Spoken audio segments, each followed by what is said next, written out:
Hello everyone. इस video में हम बिजनेस स्टडीज़ के सैम्पल पेपर जो सीबीएसई ने इशू किया है टर्म 1 के लिए उसका पार्ट बी डिस्कस करेंगे। पार्ट ए हम ऑलरेडी पिछली वाली वीडियो में डिस्कस कर चुके हैं।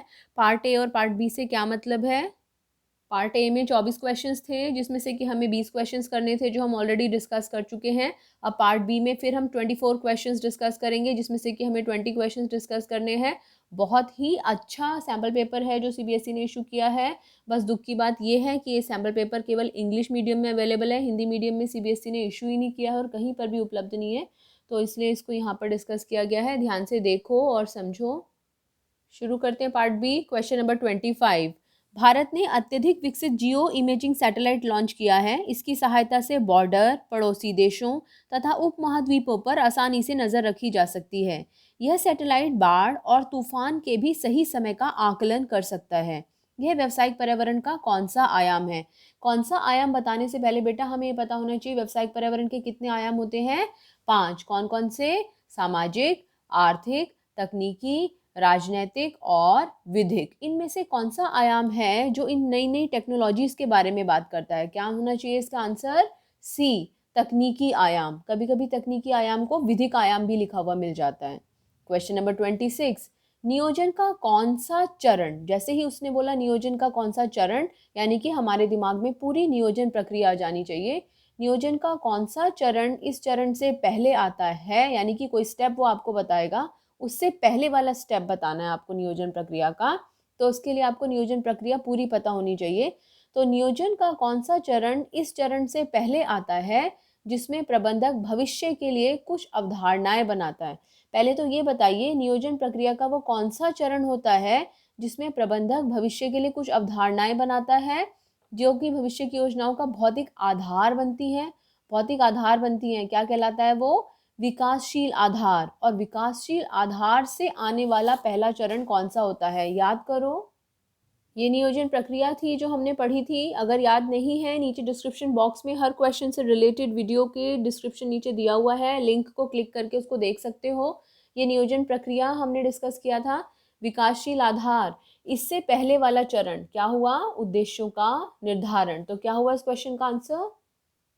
ए, उद्देश्यों का निर्धारण। तो ए को गोला डार्क करके और बाद में लास्ट में ए आंसर लिख के आप इसको कंप्लीट करेंगे। Question number 27।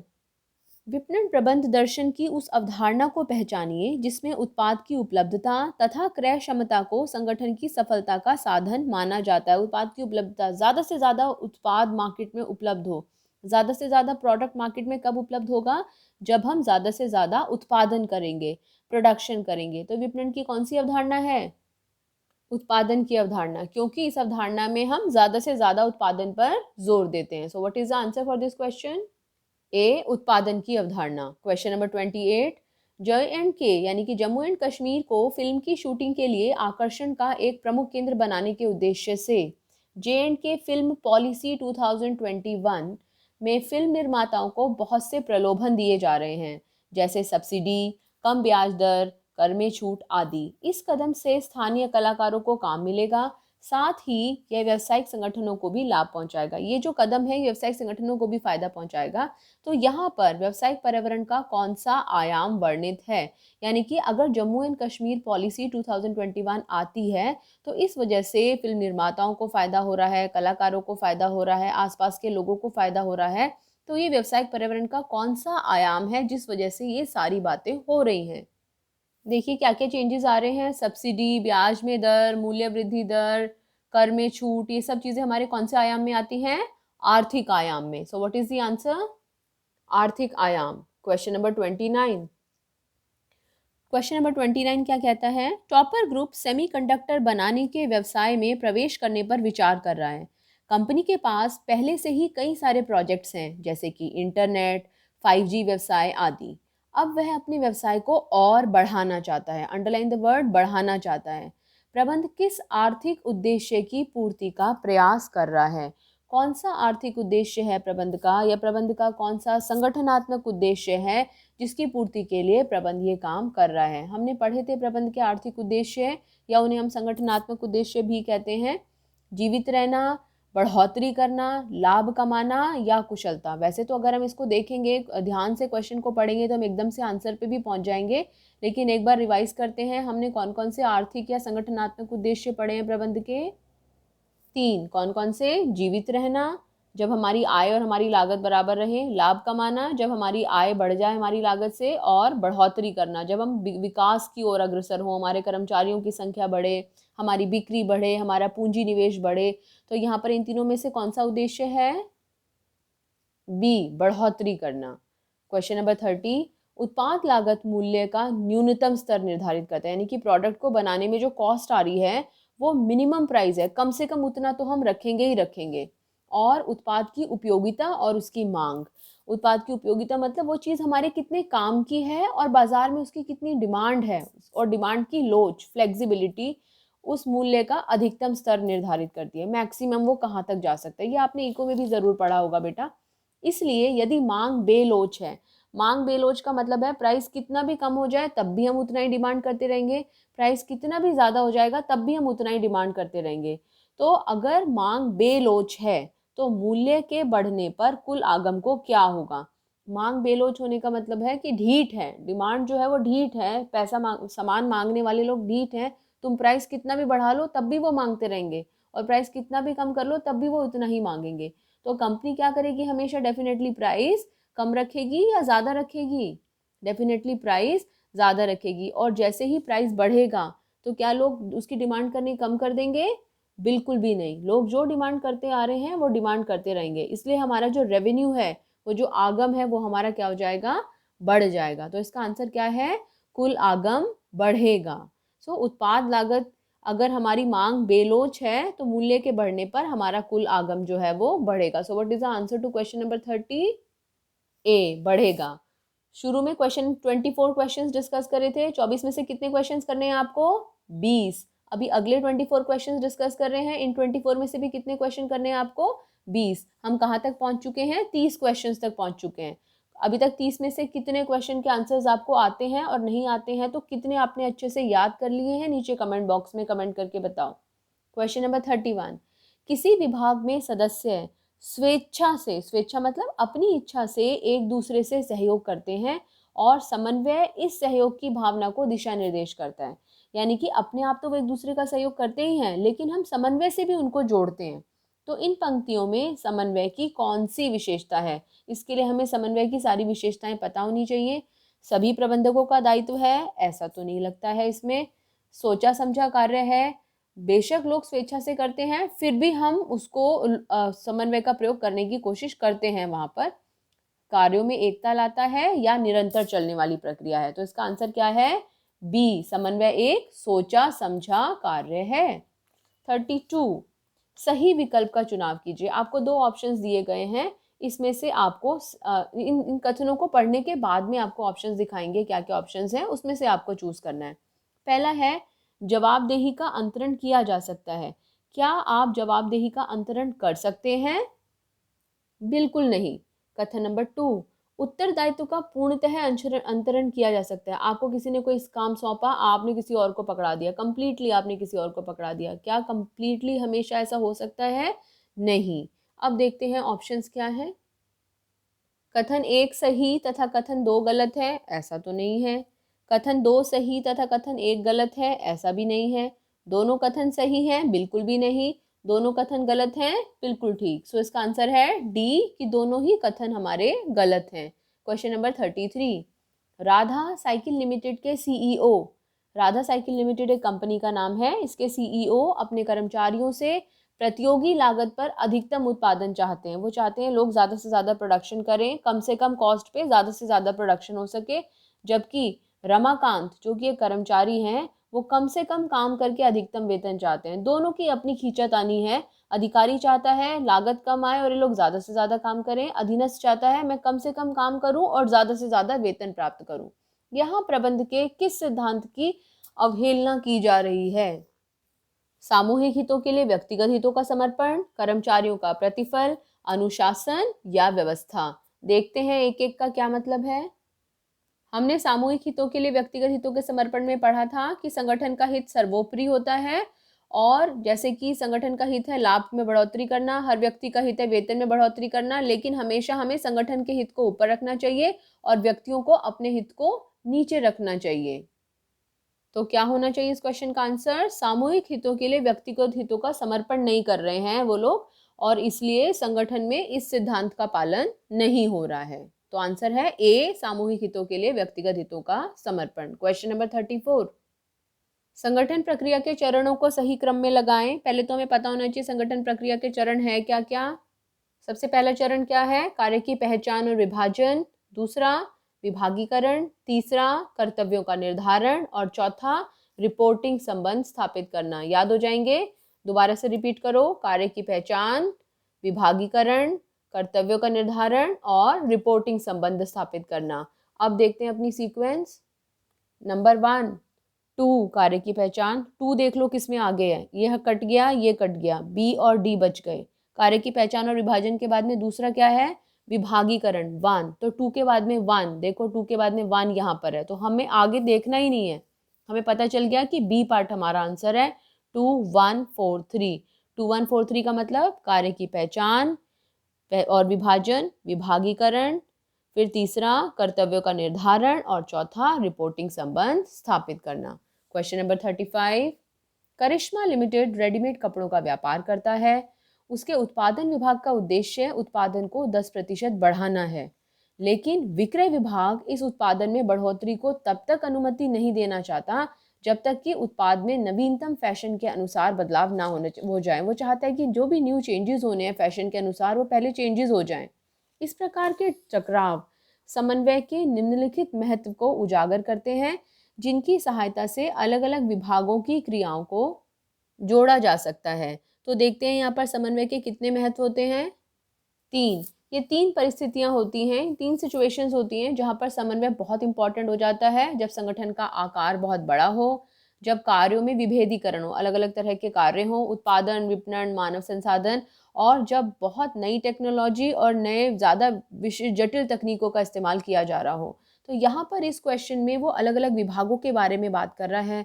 वो बता रहा है उत्पादन विभाग है, विक्रय विभाग है, तो इसलिए यहाँ पर हमारा आंसर जो है समन्वय के कौन से महत्व की ओर उजागर कर रहा है? कार्यात्मक विभेदीकरण।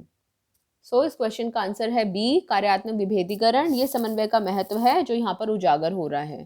क्वेश्चन नंबर 36, नियोजन के लिए अटकलबाजी और इच्छा जनित धारणा का मतलब होता है हम अपने आप ही कुछ भी सोच लें।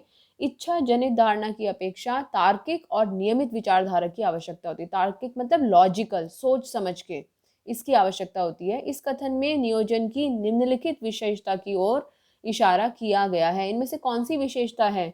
नियोजन एक मानसिक अभ्यास है, भविष्यवादी है, अविरत है, अविरत मतलब निरंतर चलने वाली प्रक्रिया, या सर्वव्यापी है। हमने कहा तार्किक, तर्क, लॉजिक। लॉजिक हमेशा कहाँ आते हैं? दिमाग में। तो इसलिए नियोजन क्या है? नियोजन एक मानसिक अभ्यास है। So what is the answer for this question? A part, नियोजन एक मानसिक अभ्यास है। तो ए के गोले को गोला ब्लैक करेंगे और बाहर ए लिखेंगे आप 5वें बॉक्स में।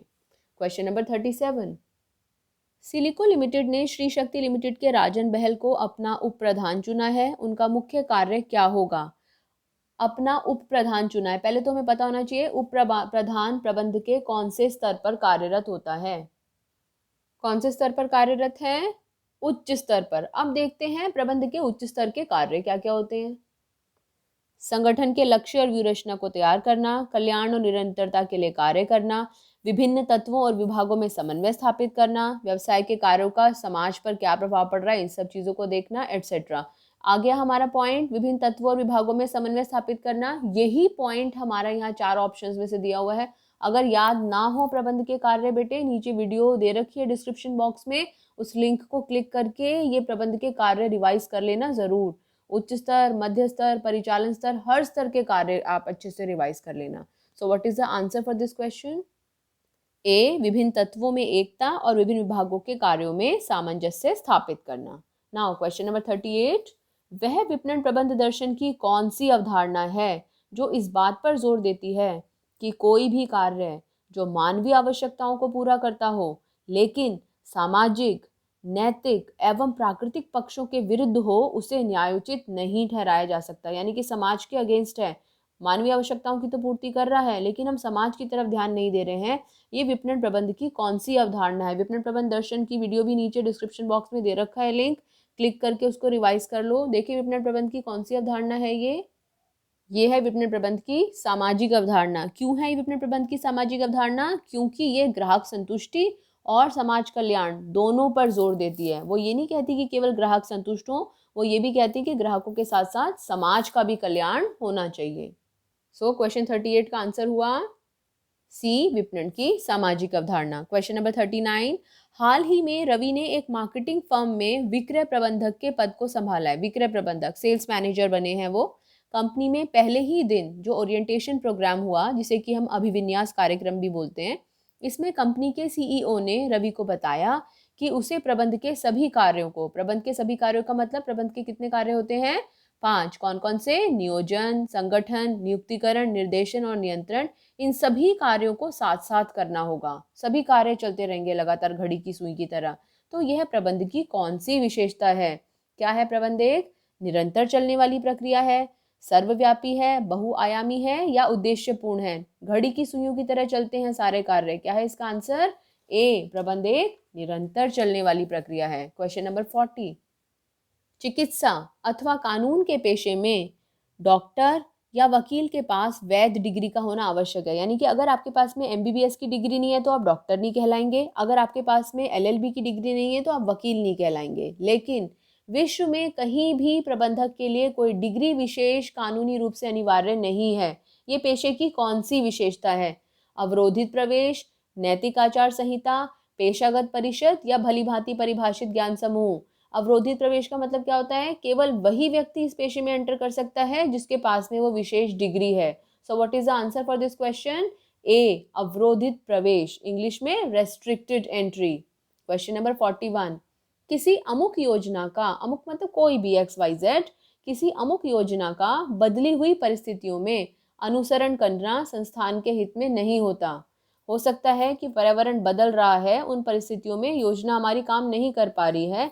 इस कथन में नियोजन की किस सीमा का उल्लेख किया गया है? ये दृढ़ता उत्पन्न कर देता है, जैसा लिखा हुआ है वैसे का वैसे हमें करना पड़ रहा है इसलिए हम काम नहीं कर पाते हैं। ये सफलता का आश्वासन नहीं है, परिवर्तनशील वातावरण में प्रभावी नहीं है, या फिर यह समय नष्ट करने वाली प्रक्रिया है। देखिए एनसीईआरटी में से एज इट इज ये वर्डिंग्स उठाए गए हैं, और जब आप एनसीईआरटी को रीड करेंगे, मैं चाहूंगी जब आप ये सैम्पल पेपर डिस्कस कर रहे हो तो साथ में एनसीईआरटी लेकर बैठे। आप देखेंगे ये वाली जो लाइनें हैं, जब नियोजन की कौन सी विशेषता सीमा है जिसे डिस्कस किया जा रहा है, जहाँ पर इसे डिस्कस किया गया है, और इसका आंसर है ए, कि नियोजन जो है वो दृढ़ता उत्पन्न करता है, इस वजह से बदली हुई परिस्थितियों में हम उसको यूज ही नहीं कर पाते हैं, वो हमारे हित में नहीं होता है। So the answer is a, और एनसीईआरटी की बुक को जरूर रीड करना, आपको और क्लैरिफाई हो जाएगी ये चीज।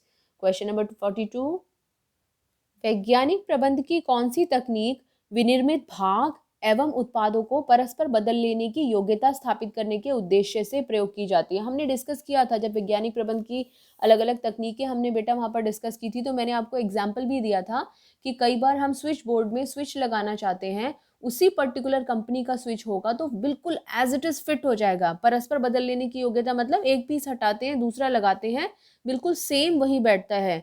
तो ये कौन सी हमारी तकनीक होती है? इन चारों में से हमें पहचानना है। हमने प्रमापीकरण और सरलीकरण जब पढ़ा था तो हमने उसमें प्रमापीकरण का उद्देश्य पढ़ा था। प्रमापीकरण का उद्देश्य क्या क्या होता है? किसी भी उत्पाद को निश्चित आकार, प्रकार और विशेषताओं तक सीमित करना, उत्पाद या उसके किसी भाग को परस्पर बदल लेने की योग्यता स्थापित करने के लायक बनाना, माल की श्रेष्ठता और गुणवत्ता स्थापित करना, ये सारी चीज़ें प्रमापीकरण के उद्देश्य में आती हैं। एनसीईआरटी के वर्डिंग्स हैं, फिर कहूँगी एनसीईआरटी को रिवाइज करो, इन नोट्स को रिवाइज करो, आप बहुत आसानी से पहचान सकोगे। So what is the answer? प्रमापीकरण। ये वैज्ञानिक प्रबंध की सारी तकनीकों की वीडियोस नीचे डिस्क्रिप्शन बॉक्स में है, वहां से देख सकते हो, रिवाइज कर सकते हो। क्वेश्चन नंबर 43, कथन एक है विज्ञापन संप्रेषण का अव्यक्तिक स्वरूप है, बिल्कुल ठीक बात है।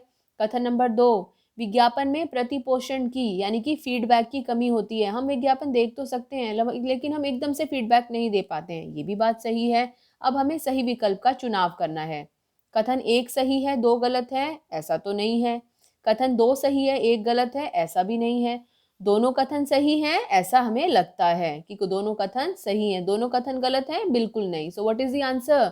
सी, दोनों कथन सही हैं। Question number 44, KTX group ESOP, ESOP का मतलब इम्प्लॉय स्टॉक ऑप्शन प्लान, कर्मचारियों को शेयर्स देना, इसके माध्यम से अपने कर्मचारियों की संपदा या वेल्थ को बढ़ाने का प्रयास कर रही है। यानी कि कंपनी कोशिश कर रही है कि उसके कर्मचारियों को भी कुछ व्यक्तिगत लाभ हो। अभिप्रेरणा और नेतृत्व के माध्यम से प्रबंध व्यक्तियों को टीम भावना, सहयोग और सामूहिक सफलता के प्रति प्रतिबद्धता के विकास में सहायता प्रदान करी। वो सोच रही है कि वो इस सब चीज़ों की वजह से एक साथ जुड़ के मिल के काम करना शुरू कर दें। यह प्रबंध की कौन सी विशेषता है जहाँ पर वो लोगों को व्यक्तिगत लाभ पहुंचाने का प्रयास कर रही है? व्यक्तिगत उद्देश्यों की प्राप्ति में सहायक, समाज के विकास में सहायक, क्या इससे समाज में कुछ हो रहा है? गतिशील संगठन का निर्माण, गतिशील का मतलब क्या होता है? लगातार अपने आप को बदलते हुए पर्यावरण के हिसाब से ढालना, ऐसा भी कुछ नहीं लग रहा है। क्षमता में वृद्धि करता है, तो इसका आंसर क्या है? ए, प्रबंध व्यक्तिगत उद्देश्यों की प्राप्ति में सहायक हो रहा है, लोगों को कोशिश कर रहा है, कर्मचारियों को मोटिवेट कर रहा है, वो अच्छे से काम करें, उनका विकास हो, उनकी वेल्थ बढ़े, तो इसलिए इसका आंसर क्या है? व्यक्तिगत उद्देश्यों की प्राप्ति में सहायक। क्वेश्चन नंबर 45, यदि योजना अधिक उत्पादन के लिए है, हमने प्लान किया है कि हम ज़्यादा से ज़्यादा उत्पादन करेंगे, तो अधिक श्रम और अधिक मशीनों की आवश्यकता होगी। हमारा प्लान ये है, हमने ये प्लान किया है, तो इसके हिसाब से हमें ज़्यादा मेहनत करनी है, ज़्यादा मशीनें लेकर आनी है।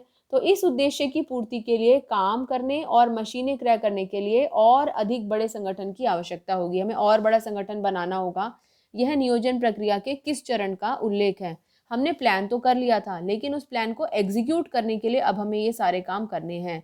तो नियोजन प्रक्रिया का कौन सा चरण हुआ? ये डी, योजना को लागू करना। क्वेश्चन नंबर 46, कार्यात्मक फॉरमैनशिप के क्रियान्वयन के लिए टेलर ने 8 विशेषज्ञों की टीम का सुझाव दिया है, जिनसे कर्मचारी आदेश निर्देश प्राप्त करेंगे। जो व्यक्ति तकनीकी में सिद्धहस्त होगा, जो तकनीकी में एफिशिएंट होगा, बुद्धिमान होगा, स्थिर मस्तिष्क का होगा, उनको कौन सा काम दिया जाएगा? और जो ऊर्जावान होंगे, अच्छे स्वास्थ्य वाले होंगे, तो उनको कौन सा काम सौंपा जाएगा? नियोजन निष्पादन, निष्पादन नियोजन, उत्पादन नियोजन, या लागू करने का और उत्पादन? इसके लिए हमें क्रियात्मक विशिष्टीकरण की वीडियो देखनी पड़ेगी। हमने क्रियात्मक विशिष्टीकरण में पढ़ा था कि कारखाने को 2 भागों में बांटा जाएगा, नियोजन और निष्पादन। नियोजन का काम सोचने का, निष्पादन का सोच को सच में बदलने का। नियोजन विभाग को, निष्पादन विभाग को उत्पादन विभाग भी बोलते हैं, इंग्लिश में एग्जीक्यूशन डिपार्टमेंट बोलते हैं। तो अगर सोचने का काम है, दिमाग का काम है, तो नियोजन, और एनर्जी का काम है, काम करने वाला है, मशीनों वाला काम है, तो वो निष्पादन विभाग। और ये सारे लोग मिलके किसको आदेश निर्देश देते थे? इस बेचारे कर्मचारी को। ओके, तो जो स्थिर मस्तिष्क के हैं, बुद्धि वाला काम नियोजन, और ऊर्जावान है, अच्छा स्वास्थ्य है, तो क्रियान्वयन या फिर निष्पादन का कार्य यहाँ पर आएगा। तो नियोजन निष्पादन, नियोजन निष्पादन, निष्पादन को क्रियान्वयन भी बहुत जगह आपको लिखा हुआ मिल सकता है। क्वेश्चन नंबर 47, एक व्यक्ति जो भूखा है उसे खाना कुछ राशि या अन्य कोई वस्तु या सेवा के बदले उस व्यक्ति से प्राप्त हो जाएगा जो खाने के बदले में सब कुछ स्वीकार करने का इच्छुक है। यानी कि बदले में कुछ एक्सचेंज करने की बातें हो रही हैं यहाँ पर। तो यहाँ विपणन की कौन सी विशेषता उजागर की गई है? विनिमय पद्धति, ग्राहक योग्य मूल्य, अपेक्षा एवं आवश्यकताएं, या उत्पाद का सृजन? क्या होगा इसका आंसर? विनिमय पद्धति, क्योंकि एक्सचेंज करने की बात हो रही है, और विनिमय का मतलब एक्सचेंज करना होता है, किसी चीज के बदले में कोई चीज एक्सचेंज करना। तो इसका आंसर है ए। क्वेश्चन नंबर 48, अभिकथन, असर्शन है कि नियोजन भविष्यवादी है। प्लानिंग इज फ्यूचरिस्टिक, योजनाएं हमेशा भविष्य के लिए बनाई जाती हैं। और रीजन, कारण बताया है कि नियोजन का संबंध भविष्य से है जो निश्चित है, और जिसे किसी भविष्यवाणी या पूर्वानुमान की आवश्यकता नहीं है। क्या ऐसा है कि भविष्य जो है निश्चित है और भविष्य को कोई पूर्वानुमान की आवश्यकता नहीं है? कारण तो कुछ गलत लगता है। तो अब देखते हैं, दोनों असर्शन और रीजनिंग, अभिकथन और कारण, दोनों सही हैं? बिल्कुल नहीं, ऐसा नहीं है। ए सही है लेकिन आर गलत है, ऐसा लगता है, क्योंकि नियोजन तो भविष्यवादी है, लेकिन ऐसा जो कारण लिखा हुआ है यह बिल्कुल गलत है। दोनों ए और आर सही हैं? बिल्कुल भी नहीं। दोनों ए और आर सही हैं, लेकिन आर ए का सही स्पष्टीकरण नहीं है। सो क्या है इसका आंसर? इसका आंसर आप मुझे नीचे डिस्क्रिप्शन बॉक्स में बताइए कि क्या इसका आंसर होना चाहिए। बाकी मैंने मार्किंग स्कीम और क्वेश्चन पेपर, ये पूरी मार्किंग स्कीम है। अभी तक हमने जितने क्वेश्चंस डिस्कस किए हैं, 24 तक पिछली वीडियो में डिस्कस किया था और 48 तक इस वीडियो में हमने डिस्कस किया है। अभी तक हमारे पार्ट ए और पार्ट बी कंप्लीट हो चुके हैं क्वेश्चन नंबर 48 तक। अगली वीडियो में पार्ट सी से शुरू करेंगे, क्वेश्चन नंबर 49 से लेकर 60 तक। पूरा क्वेश्चन पेपर नीचे डिस्क्रिप्शन बॉक्स में है, तीनों वीडियोस का लिंक नीचे डिस्क्रिप्शन बॉक्स में है और जितने भी क्वेश्चंस हैं हर क्वेश्चन से रिलेटेड वीडियोस नीचे डिस्क्रिप्शन बॉक्स में है, वहाँ से चेक कर सकते हो। अब देखते हैं पार्ट सी में जो क्वेश्चंस हैं, अभी अगली वीडियो में डिस्कस करते हैं उनके सॉल्यूशंस। Thank you.